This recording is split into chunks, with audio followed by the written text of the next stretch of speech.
బాబుకు దరువు వేసే yellow media కానీ ఏనాడైనా ఆత్మవిమర్శ చేసుకోవడం మీరెవరైనా చూశారా అని అడుగుతా ఉన్నా. ఆలోచన చేయమని అడుగుతా ఉన్నా. ఇలాంటి వారికి పరిపాలన ఇవ్వడము అని అంటే దాని అర్థమేమిటి?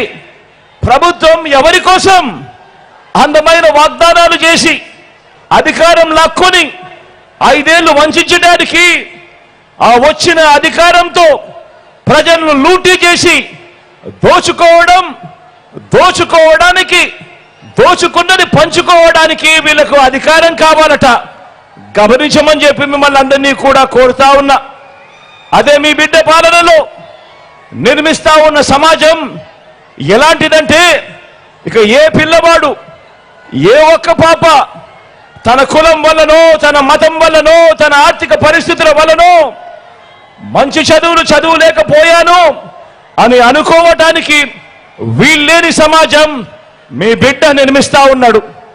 ధనికులకు ఓ రకమైన చదువు, పేదవాళ్ళ పిల్లలకు మరో రకమైన చదువు అన్న వ్యత్యాసం మీ బిడ్డ తుడిచివేస్తా ఉన్నాడు అని కూడా సగర్వంగా తెలియజేస్తా ఉన్నాను. ఈ సందర్భంగా ఒక రైతు, ఒక కూలి, ఒక చిరు వ్యాపారి, ఒక పేద కుటుంబం, ఒక పేద సామాజిక వర్గం, ఇలా ప్రతి ఒక్కరూ ఈ ప్రభుత్వం నా కుటుంబానికి మంచి చేసిందని, మంచి చేస్తుంది అన్న నమ్మకాన్ని ఇవ్వగలిగే పరిపాలన ఈ 58 నెలలుగా మీ బిడ్డ అందిస్తా ఉన్నాడు అని చెప్పి కూడా సగర్వంగా ఈ సందర్భంగా తెలియజేస్తా ఉన్నాను.